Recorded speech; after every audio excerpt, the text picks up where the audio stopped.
નમસ્કાર વિદ્યાર્થી મિત્રો, આજે આપણે ધોરણ 10 સામાજિક વિજ્ઞાન વિશે અભ્યાસ કરીશું. તો આપણે એકમ 3 ભારતનો સાંસ્કૃતિક વારસો, શિલ્પ અને સ્થાપત્ય તેના વિશે આપણે અભ્યાસ કરીશું. તો ભારત તેના સમૃદ્ધ સાંસ્કૃતિક વારસાના કારણે વિશ્વમાં જાણીતું છે. શિલ્પ અને સ્થાપત્યની વિવિધતાને ભારતના ઇતિહાસને નવી ઓળખ આપી છે. ભારતનું પ્રાચીન સિંધુકાલીન નગર આયોજન સમકાલીન વિશ્વના નગર આયોજન કરતાં ચડિયાતું હતું. તે ગૌરવભેર નોંધ લઈ શકાય છે. તો આપણે જોઈએ શિલ્પ કલા. શિલ્પ પોતાના કૌશલ્ય અને આવડતને સીની હથોડી વડે વિવિધ પ્રકારના મનના ભાવો પથ્થર, લાકડું કે ધાતુમાં કંકાર તે કલા એટલે શિલ્પ કલા. જે શિલ્પ એટલે કે પથ્થર પર કોતરીને જે બનાવવામાં આવે છે તેને શિલ્પ કલા. પથ્થર, લાકડું એના પર જુદા જુદા આકાર આપવામાં આવે છે તેને શિલ્પ કલા પણ કહેવામાં આવે છે. સ્થાપત્ય કલા એના પછી તો સ્થાપત્ય કલાનો અર્થ આપણે જોઈએ. સ્થાપત્ય કલાનો સરળ અર્થ બાંધકામ એવો થાય છે. સંસ્કૃત ભાષામાં સ્થાપત્ય એટલે વાસ્તુ શબ્દ વપરાય છે. જે સંસ્કૃત ભાષા છે એની અંદર સ્થાપત્ય એટલે વાસ્તુ શબ્દ વપરાય છે, જે ખૂબ જ પ્રચલિત છે. આ અર્થમાં મકાનો, નગરો, કુવાઓ, કિલ્લાઓ, મિનારાઓ, મંદિરો, મસ્જિદો, મકબરાઓ વગેરેના બાંધકામને સ્થાપત્ય કહે છે. સ્થાપત્ય કલામાં સ્થાપત્યનું કૌશલ્ય પ્રયોજાય છે. જે સ્થાપત્ય કલા છે એને સ્થાપત્યનું કૌશલ્ય પ્રયોજવામાં આવે છે. જેની અંદર આપણે જો સ્થાપત્યની અંદર તો આપણે જોઈ જાય કુવાઓ હોય, મોટા નગરો હોય, મકાનો હોય, પછી વાવ હોય, એનો એમાં સમાવેશ થાય છે. પ્રાચીન ભારતનું નગર આયોજન પછી આપણે જોઈએ તો કે પ્રાચીન ભારતના નગરના મુખ્ય 3 વિભાગ પાડી શકાય છે. શાસક અધિકારીઓનો ગઢ, સિટડલ, પછી બીજો ભાગ છે અન્ય અધિકારીઓના આવાસો ધરાવતું ઉપલું નગર અને સામાન્ય નગરજનોના આવાસો ધરાવતું નીચલું નગર. તો આની અંદર આપણે જોઈએ તો કે શાસક અધિકારીઓનો ગઢ એટલે કે ઉપર રહેવામાં આવે છે, અને જે અન્ય અધિકારીઓના આવાસ ધરાવતું એટલે થોડુંક નીચું છે, અને સામાન્ય નગરજનો જે વેપાર કરવામાં આવે છે તે નીચલું ગૃહ ગણવામાં આવે છે. તો પ્રાચીન ભારતનું નગર આયોજન વિશે આપણે ચર્ચા કરીશું. શાસક અધિકારીઓનો ગઢ ઊંચાઈ ઉપર બાંધવામાં આવ્યો છે. એના પછી આપણે જોઈએ કે અન્ય અધિકારીઓના ઉપર નગર રક્ષક દિવાલોની સુરક્ષક બનાવેલ છે. આ નગરમાંથી 2-5 ઓરડાવાળા મકાનો મળી આવે છે. સામાન્ય નગર આયોજનના નીચલા મકાનો મુખ્યત્વે હાથે ઘડેલી ઈંટોનો બનાવવામાં આવે.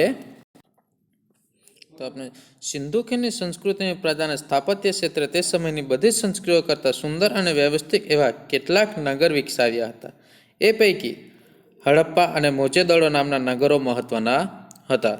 તો મોજેદડો નગર રચના આપણે સમજશું. તો કે મોજેદડો જે છે એ ઈસવીસન 1922માં સર જોહન માર્શલ અને કર્નલ મેકન માર્ગદર્શન નીચે રખલદાસ બેનર્જી અને દયારામ સહાના નામના ભારતીય પુરાતત્વ સિંધ હાલનું પાકિસ્તાનના લારખન જિલ્લામાં મોજેદડો ખાતે ખોદકામ દરમિયાન વિશાળ એવી નગર સભ્યોના અવશેષો મળી આવ્યા છે. મોજેદડોનો અર્થ મરેલાનો ટેકરો એવો થાય છે. જે મોજેદડોનો અર્થ છે એ મરેલાનો ટેકરો એવો પણ થાય છે.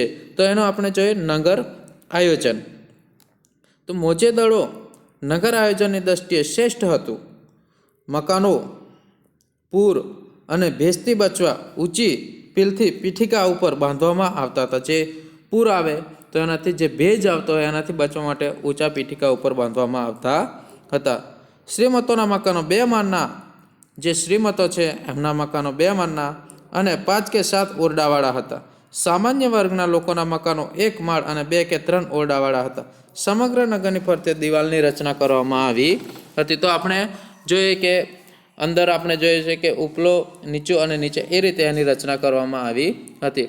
મકાનના દરવાજા જાહેર રસ્તાઓ બદલે અંદર ગલીમાં પડતા હતા. અહીં દરેક મકાનમાં કોઠાર, રસોડું અને સ્નાનગૃહના અવશેષો મળી આવ્યા છે. હવા ઉજાસ માટે બારી બારણાની પણ વ્યવસ્થા કરવામાં આવી છે. જે હવા ઉજાસ માટે જે છે એના માટે છે. પછી જે બારે બારણા પણ ત્યાં જોવા મળે છે. ખરેખર મોજેદડો નગરનું આયોજન શ્રેષ્ઠ નગર હતું એવું પણ કહેવામાં આવે છે. તો રસ્તાઓ, આ નગર રચનાનું વિશિષ્ટ લક્ષણ અહીં આવેલા રસ્તાઓ છે. અહીં મોટે ભાગે 9.75 મીટર પહોળા રસ્તાઓ હતા. નાના મોટા નગરો કાટખૂણે મળતા અને એકથી વધુ વાહનો પસાર થતા એટલા પહોળા હતા.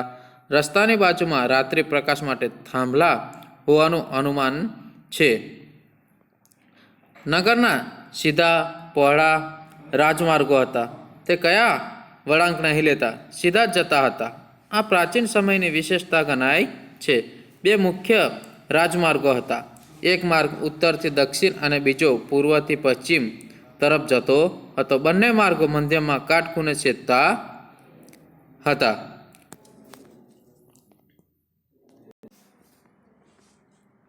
આપણે જોઈએ રસ્તાઓ પછી ગટર યોજના. આ નગર રચનાનું વિશિષ્ટ લક્ષણ ગટર યોજના છે. આવી ગટર યોજના સમકાલીન સભ્યતાઓ ભૂમધ્ય સમુદ્રના કિનારના ટાપુ સિવાય ક્યાંય જોવા મળતી નથી.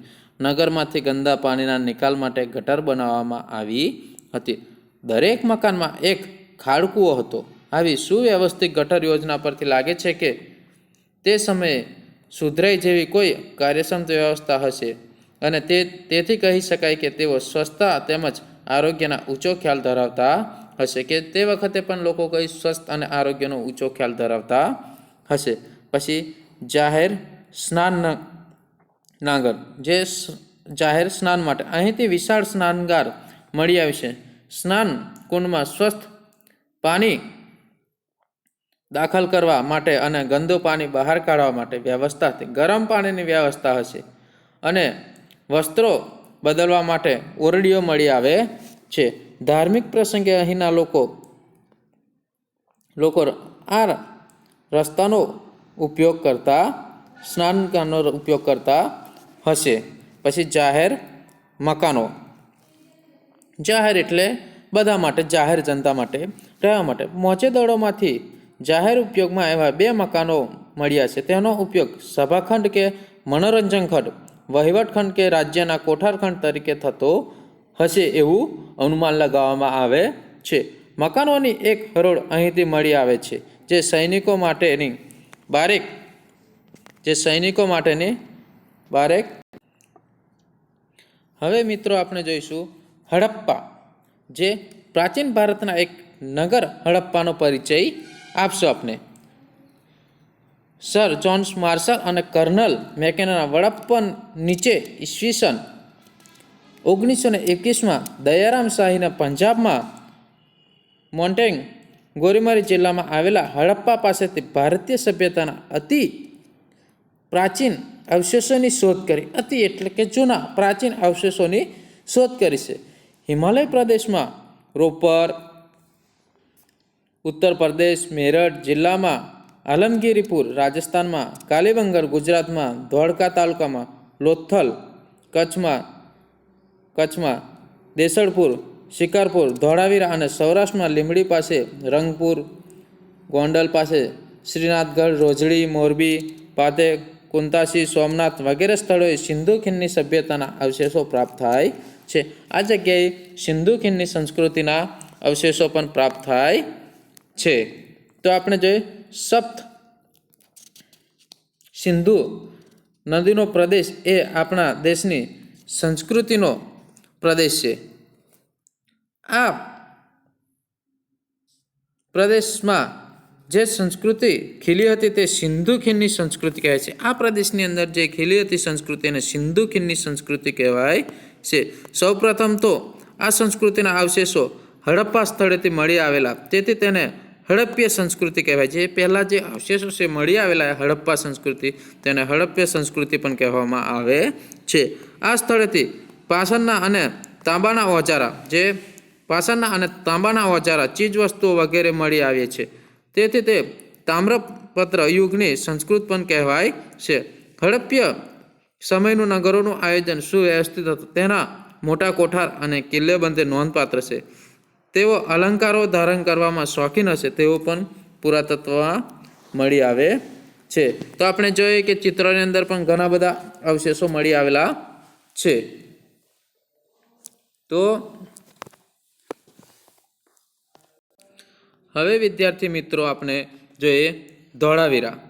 જે ધોળાવીરા ગુજરાતની અંદર કચ્છની અંદર આવેલું છે. ધોળાવીરા ભુજથી લગભગ 140 કિમી દૂર ભચાઉ તાલુકાના મોટા રણના ખરીદબેટ ધોળાવીરા ગામથી 2 કિમી દૂર આવેલું હડપ્પા સમકાલીન મોટું વ્યવસ્થિત અને પ્રાચીન નગર મળી આવ્યું છે.